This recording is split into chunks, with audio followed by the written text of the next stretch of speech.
case, alright, you can see, primarily look at the first two, US Army and China Army.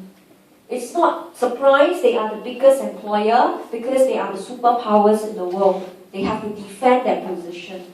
But it also means to say, right, if they want to bring down unemployment in the country, naturally people will join the army. Okay? But government will therefore run into a budget deficit. So you may solve unemployment, you can bring the numbers down by asking people to work with the army, but you are incurring expenses. So you might solve unemployment, but you are triggering the budget deficit problem.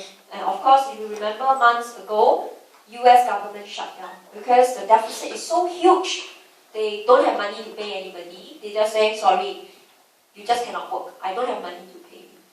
Alright, so in this case, we want to see, right, being the biggest employer, which also means they have obligation, and their spending can be detrimental. Okay, then of course, not surprising to see US Embassy everywhere. McDonald's is just everywhere. Okay, alright, so they will form the biggest employer. But I just want to draw your attention to this little company that some of you may or may not know, Hon Hai. Hon Hai is actually Foxconn, Foxconn. And if you know Foxconn, they're the biggest assembly of all our mobile phones, be it Samsung, Nokia, iPhone. Alright, they assemble all the parts of the handphone device, and they are based in China. They call themselves Foxconn. And if you're following the news, right, over the years, they make quite a big hoo-ha. Workers went on strike, they demand for higher wages. Thousands of workers queue outside the factory to get jobs. So they have an impact on the labor market in China. That's why in my lecture notes, I have a string of articles that keeps talking about Foxconn, which in this case is Hon Hai. Alright? So in other words, if you want to understand this topic, you have to read up with the charts that I give you in the notes or some articles. If not, the topic is very boring. It's talking about people finding jobs or not. Okay? Alright? So this is just an overview to show you what is happening in the world right now. Global unemployment still hovers at 7%. Okay? Situation in Europe is still worsening. 2 days ago, there were rumors they are facing deflation, which we know is very dangerous. So in other words, we don't expect the numbers to go down. And then now, right, I hope it raised 2 points to you. Right, when we look at unemployment, not only we look at the numbers, we look at youth unemployment, that is one, and we look at the percentage of people who are part-timers. It distorted unemployment figures. Okay, so with that now let's turn to page 4. I gave you a very big space to draw the overview, okay, in the lecture notes. Okay, because the remaining discussion only focus on the key concept of unemployment. So rather I read through every page with you, I rather, okay, go through the key overview as we move along. Okay, so I need the entire page. So if you think there's not enough space, then you draw on an A4 size paper. Okay, so we keep talking about unemployment. So first thing we need to know, we don't discuss number of people, but we look at unemployment rate. So this is our heading. Call it UT. It means it is in percentage. Alright, so we rarely discuss number of people. Sometimes on newspaper you will see 20,000 workers retrenched. But to policymakers, economists, 20,000 is like so. We always are interested in percentage. So you will take the number of people, U, divide by U plus N. So this is your unemployment rate. So different countries will report their unemployment rates. But whether it's serious or not, okay, government cannot read a figure and say, oh, there's unemployment. You must know, this unemployment rate is never zero. It will never be zero. You're bound to have people out of jobs. So therefore, we want to branch out into 2 aspects. Right? We want to ask ourselves, should government be concerned?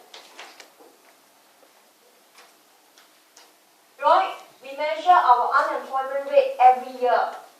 Okay, we get the figure, be it Japan, right, 4.8%, US 6.9, Singapore 1.8. These figures, whether it's a concern or not, there are two things, in fact, there's one thing we need to do. Okay, typically it is a concern, which is a yes, if we look at our unemployment rate and we compare it with the natural rate of unemployment.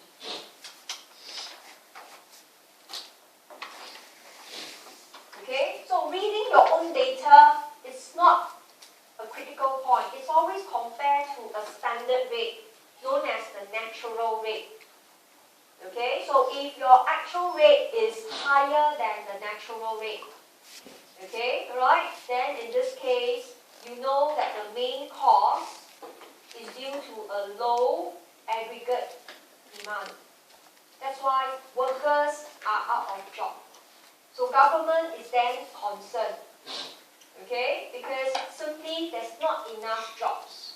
Not because people were lazy, not because people were picky, but there's just low demand, therefore insufficient jobs. Okay, so this implies insufficient jobs. Okay, so government is concerned, and what can government do? Therefore, government will adopt expansionary fiscal or monetary policy to increase ADP. So government, when she reads unemployment figure, she don't look at the data and then jump on her feet and say, oh, there's a fire. She don't. First thing, she take the unemployment figure, compare with the natural rate first.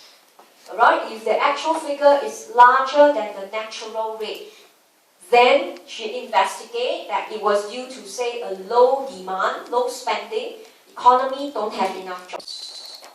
Alright, there are workers, but firms are not producing because we are not spending. Then government will take actions, which is fiscal expansion or monetary expansion to increase or boost the spending. Alright, but however, government may not need to take actions. Okay, if the actual rate of unemployment, alright, okay, is two ways equals to the natural rate, and in this case, we say the economy is at full employment. Okay, but take note, UT is not zero. So if the natural rate of a country is given, say 4%, and that year my actual rate is also 4. Right? I have people out of job, but I will declare that I am at or near full employment. So that makes the topic a little bit abstract because some people keep thinking unemployment or full employment means everybody employed. No. There is a tolerable rate called the UN. Okay, alright, then you can branch out. There are cases where your U can be lesser than your UN. Okay, right? So, whether government is concerned or not, therefore, what is the important message? Right? You need to know the UN. Alright? Therefore, you need to measure the UN, the natural rate of unemployment. So what exactly is the natural rate? Okay, so if you want to, you branch it down. Okay, what is UN? You need to know it, right? You need to measure it. Then can you compare whether it's serious, whether should government be concerned? Okay, the natural rate of unemployment, okay, is defined by, okay, the characteristics. Okay, and there are 3 characteristics. Okay, so I call it in bracket the tolerable, unavoidable rate. Okay, it means it will never be 0, but this is what the country can tolerate and they cannot avoid. It bounds to happen. So under what circumstances people are bound to be out of job? Okay, the first category is known as classical unemployment. Okay, so this is actually, I'll give you the page in your lecture notes. Classical unemployment is actually discussed 5 to 7. Okay, in page 5 to 7.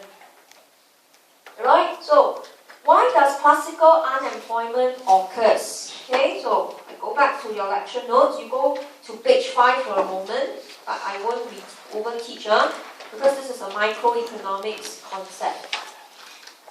Okay, so let's look at the diagram on top. This is a labor market diagram.